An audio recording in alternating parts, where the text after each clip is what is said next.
How's it going, everyone? I'm Timothy Allen Alenko. I'm here in Southern California, and I am here to talk to you about the USAMPC, the United States Amateur Match Play Championships. I'm going to tell you all about it, how to play, what the rules are, how to get signed up, all that fun stuff. What is it? What do you win?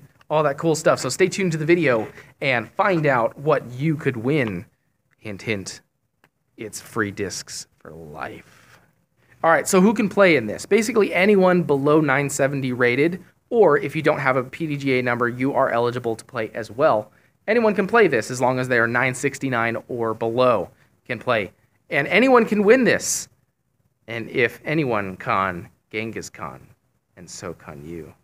So it starts off in a local bracket, and if you win that, you move on to the state regional finals. And if you win that, you move on to the national finals in Emporia, Kansas. I just got out of work. I'm walking back to my car now. Okay, so match play is slightly different than stroke play, which is the regular way that tournaments are run.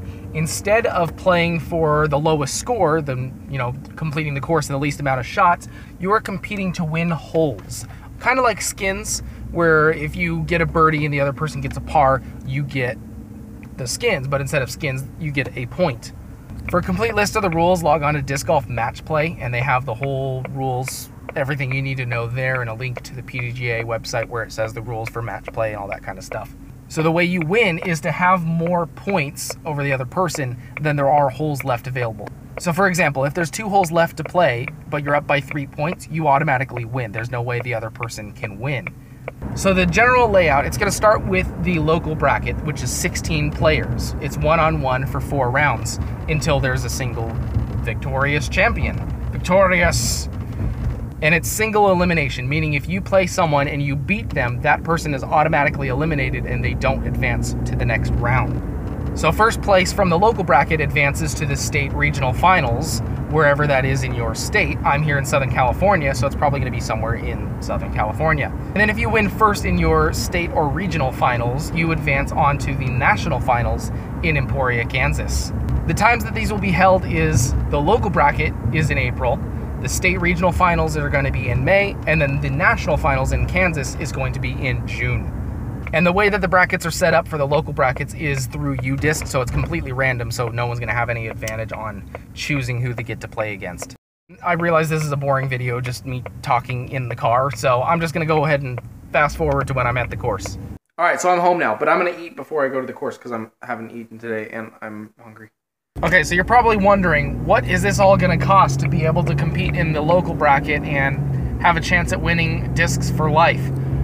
$45, that's it. One-time entry fee, and you make it all the way up. You don't have to buy into the state regional finals, you don't have to buy into the national final. $45, one time, and if you just keep winning, you go all the way up, and then you win discs for life. Now, with that $45, you also get 2 premium discs in your players pack. One of them is the Latitude 64 Explorer, and the other one is the Dynamic Discs Maverick. Both of those are unreleased discs, and they seem like they are going to be awesome discs. And they're burst, so they're going to look sweet. And if worse comes to worse, you lose the first round, you can probably sell those 2 discs online and get your money back for your entry fee. Okay, so what other kind of prizes can you win other than discs for life? Well, I just threw my bag in the trash can. So what other prizes do you get other than discs for life if you win the whole entire thing? Well, at the local bracket, first, second, and third place all get prizes. Third place gets a Dymax mini disc and $25 gift certificate for dynamicdiscs.com. Second place gets a Dymax junior disc, that's the one that's a little bit bigger, and $50 gift certificate for dynamicdisc.com. First place, if you win your local qualifying bracket, that's the one with 16 people, you get a Dymax disc. It's like a trophy that you get to keep, and a $100 gift certificate for dynamicdisc.com. That's $100 you get to spend on whatever, discs, a bag, whatever. Even if you don't throw dynamic discs, you can still buy a stool or a water bottle or something. So if you win the state regional final, Dynamic Discs gives you $500. They cut you a check for $500 for your travel expenses to go to Emporia, Kansas. They say, here's $500. Use it however you want. We'll see you in Emporia. They probably say it with that voice too. And then when you go to Emporia, you're there and and you get to compete with everything, and you get to compete on the World Championship courses, Peter Pan, Jones East. I think it's just those two, but those are the ones. And you're competing for Discs for Life. Now, there's actual prizes payouts till 4th place, but it's all awesome. 1st place actually is 18 baskets and T-signs to use however you want. You can bring them home and build up your local course, or build a whole new course yourself if you want to, if the city permits. It's hard to get city permits. And, of course, Discs for Life. Okay, so I think I hit all the talking points. I'm just going to give a little demonstration as to how to play match play versus regular stroke play. Welcome to the coverage of the match play practice holes. Here we have the jerk face guy facing off against the average Joe. These are two fierce competitors, and I can't wait to see what they have to bring to the table. Hole number 1 is about 350 feet, slight hyzer. Pretty wide open, not much OB to contend with, but it's kind of a big pull for a putter shot, which is what the jerk face guy seems to be going for. Let's see how he attacks this. Oh, 360 drive, line drive, right towards the basket. Oh, and it splashes out. At least he's parked for a birdie. You can tell that he is really comfortable on this course, and he knows exactly what shots he's going to do. He is feeling confident. Up next is the average Joe. With a mid-range, just a nice smooth approach. Fading out a little early. He's going to be about 40 feet short. Not a great start for him.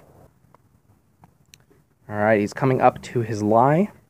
Placing the disc down, and let's see if he makes his putt.